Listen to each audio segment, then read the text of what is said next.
Hello busy people, ఎలా ఉన్నారు? రీసెంట్గా నేను తిరుపతి వెళ్ళాను. తిరుమల అనేది చాలామంది వెళ్తారు. బట్ తిరుపతికి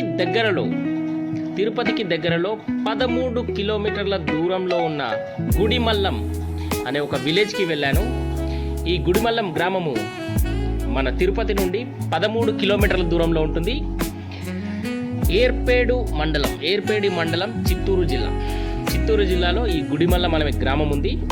ఈ ఊరిలో మనకు తెలియని ఒక శివుడి యొక్క ఆలయం ఉంది.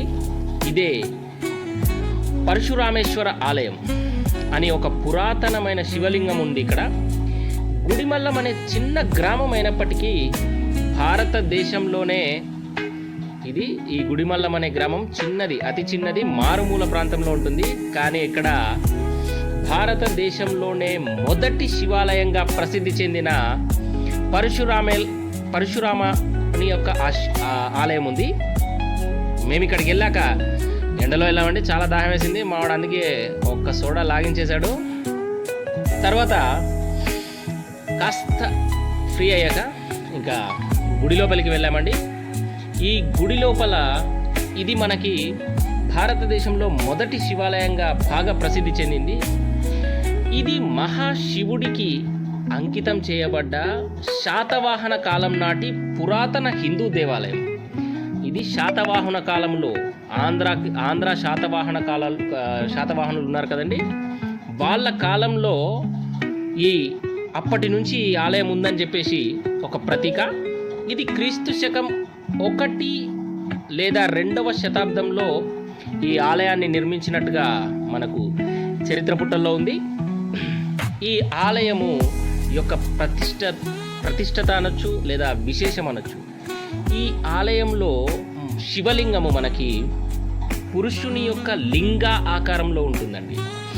ఈ ఆలయంలో పురుషుని యొక్క లింగ ఆకారంలో ఈ శివలింగము ఇక్కడ ప్రతిష్ఠించడం జరిగింది. ఇది భారతదేశంలోనే మొదటి శివలింగంగా ప్రసిద్ధి చెందింది. తిరుమల యొక్క దేవస్థానము ఎంత పవిత్రమైన దేవస్థానం, ఎంత పురాతనమైనదో మనకు తెలుసు. ఈ తిరుపతి దేవస్థానం కన్నా అతి పురాతనమైన ఆలయమే ఈ గుడిమల్లంలో ఉన్న పరశురామేశ్వర ఆలయము. ఇక్కడ శివుడు మొట్టమొదటగా వెలిసినట్టుగా మనకి తెలుస్తుంది. ఈ గర్భగుడి యొక్క లోపల భాగం కానీ లేదా ఈ గర్భగుడి యొక్క పైన అనగా మనకి శిఖరం దగ్గర ఈ 2 ఆకారాలు మనకి ఏనుగు యొక్క వెనక భాగం ఎలాగైతే ఉంటుందో ఆ రకంగా ఈ గుడిని నిర్మించడం జరిగింది. ఇక్కడ ఒక పురాతన బావి కూడా ఉంది. ఇది వాళ్ళు శాతవాహన కాలంలో నిర్మించుకున్నారు. వాళ్ళ దాహం తీర్చుకోవడం కోసం ఇక్కడ వీళ్ళు నిర్మించడం జరిగింది.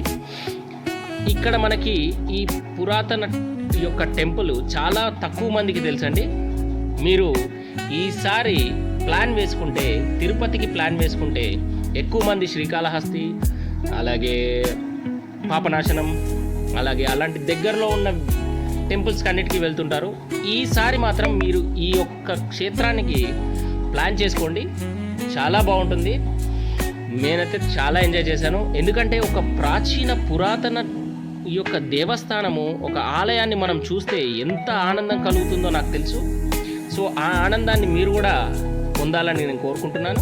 అలాగే ఇంకొక ప్రత్యేకత ఉందండి. ఇక్కడ ప్రవహిస్తున్న నది ప్రతి ఒక్క 61 సంవత్సరాలకి ఇక్కడ ఉన్న లింగాన్ని తాకుతూ లింగానికి అభిషేకం చేస్తుందని కూడా ప్రతీక ఉందండి. ఈసారి మీరు ఖచ్చితంగా ఈ ప్రోగ్రాం ప్లాన్ చేయండి. మీకు చాలా బాగా నచ్చింది అనుకుంటున్నాను. Thank you. సబ్స్క్రైబ్.